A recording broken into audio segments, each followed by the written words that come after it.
देवता और असुरों की उत्पत्ति का वर्णन। हिंदू धर्मग्रंथों के अनुसार देवता और असुरों की उत्पत्ति भारतीय पौराणिक कथाओं में एक महत्वपूर्ण स्थान रखती है। इन कथाओं में देवताओं को दैवीय शक्तियों के प्रतीक और असुरों को अंधकार, बुराई और अधर्म का प्रतीक माना जाता है। हालांकि ये दोनों ही वर्ग एक ही मूल से उत्पन्न हुए हैं, जो वैदिक और पौराणिक साहित्य में विस्तार से वर्णित है। इन दोनों के बीच की द्वंद्वात्मकता सृष्टि और संहार, धर्म और अधर्म, प्रकाश और अंधकार के बीच की लड़ाई को दर्शाती है। प्रारंभिक सृष्टि। हिंदू सृष्टि सिद्धांत के अनुसार ब्रह्मांड की सृष्टि ब्रह्मा द्वारा की गई थी। ब्रह्मा ने सृष्टि की शुरुआत में अनेक जीवों, प्राणियों और देवताओं की रचना की। ब्रह्मा के पुत्र ऋषि कश्यप ने कई पत्नियों से अनेक संतानों को जन्म दिया, जिनमें देवता, असुर, नाग, मनुष्य आदि सम्मिलित थे। देवता और असुर दोनों का जन्म कश्यप ऋषि और उनकी पत्नी अदिति और दिति से हुआ था। अदिति से देवताओं का और दिति से असुरों का जन्म हुआ। अदिति और देवताओं की उत्पत्ति अदिति, जिन्हें देवमाता के रूप में जाना जाता है, कश्यप ऋषि की प्रमुख पत्नी थी। अदिति के गर्भ से 12 प्रमुख देवताओं का जन्म हुआ, जिन्हें आदित्य कहा जाता है। इन आदित्यों में इंद्र, वरुण, मित्र, सूर्य, अग्नि और अन्य प्रमुख देवता शामिल थे। ये देवता स्वर्गलोक के शासक बने और ब्रह्मांड के विभिन्न क्षेत्रों की देखभाल और सुरक्षा करने लगे। इंद्र देवताओं के राजा और स्वर्गलोक के शासक बने। देवताओं का मुख्य कार्य ब्रह्मांड में संतुलन बनाए रखना, धर्म की स्थापना करना और अधर्म का नाश करना था। वे सृष्टि में सकारात्मक शक्तियों के प्रतीक थे और उन्हें मानवता की रक्षा और कल्याण का उत्तरदायित्व सौंपा गया था। वे विशेष रूप से यज्ञ, तप और धार्मिक अनुष्ठानों के माध्यम से बल और शक्ति प्राप्त करते थे। दिति और असुरों की उत्पत्ति। दिति कश्यप की दूसरी पत्नी, असुरों की माता थी। दिति ने असुरों को जन्म दिया, जो प्रारंभिक काल में ब्रह्मा के अन्य पुत्रों के समान शक्तिशाली और पराक्रमी थे। असुरों का उल्लेख ऋग्वेद में मिलता है, जहां उन्हें शक्ति और वैभव के प्रतीक के रूप में दर्शाया गया है। समय के साथ असुरों को बुराई, अराजकता और अधर्म से जोड़कर देखा जाने लगा। असुरों का मुख्य उद्देश्य स्वर्ग पर अधिकार करना, देवताओं को पराजित करना और ब्रह्मांड में अपना वर्चस्व स्थापित करना था। वे तपस्या और शक्ति साधना के माध्यम से विशेष शक्तियों को प्राप्त करते थे और कई बार देवताओं से भी अधिक शक्तिशाली हो जाते थे। असुरों के राजा महाबली, शुंभ निशुंभ, रावण, हिरण्यकश्यप जैसे अनेक प्रसिद्ध असुरों ने देवताओं के साथ युद्ध किए और उन्हें पराजित करने की कोशिश की। देवताओं और असुरों के संघर्ष का कारण। देवताओं और असुरों के बीच का संघर्ष सृष्टि के प्रारंभ से ही चला आ रहा है। इसका मुख्य कारण दोनों के स्वभाव और उद्देश्यों में अंतर था। जहां देवता धर्म, सत्य और न्याय के मार्ग पर चलते थे, वहीं असुर अधर्म, अराजकता और स्वार्थ की राह पर चलते थे।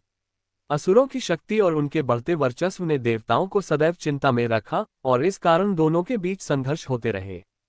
हिंदू ग्रंथों में देवताओं और असुरों के बीच हुए प्रमुख युद्धों का वर्णन मिलता है, जिनमें सबसे प्रसिद्ध समुद्र मंथन है। इस मंथन में देवता और असुर दोनों ने मिलकर अमृतत्व का रस प्राप्त करने के लिए समुद्र का मंथन किया।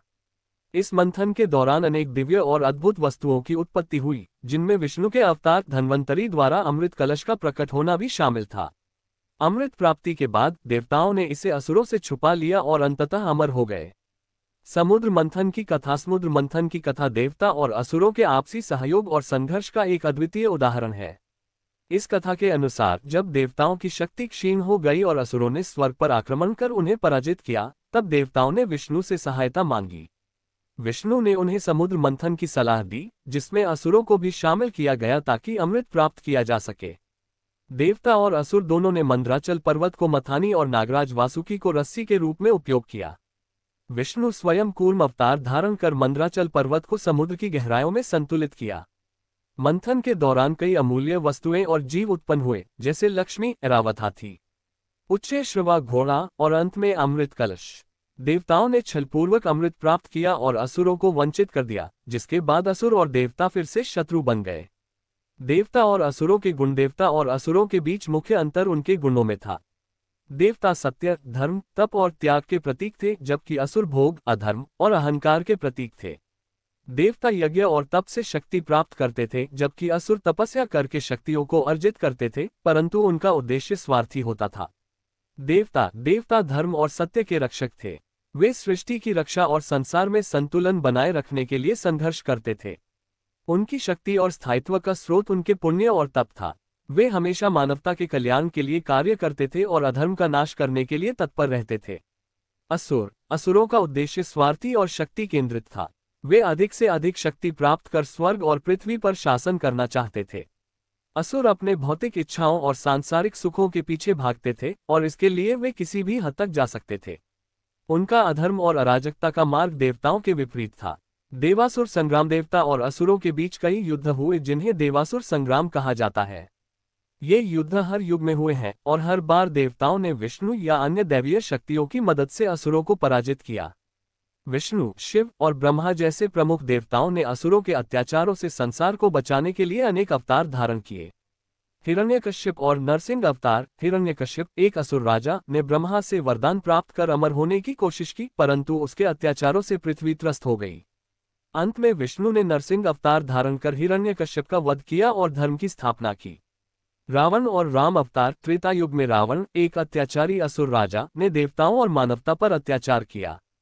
उसके अंत के लिए विष्णु ने राम के रूप में अवतार लिया और रावण का वध कर धर्म की पुनः स्थापना की। निष्कर्ष, देवता और असुरों की उत्पत्ति और उनका संघर्ष एक व्यापक और गूढ़ कथा है जो सृष्टि, धर्म और अधर्म के बीच की लड़ाई को दर्शाती है।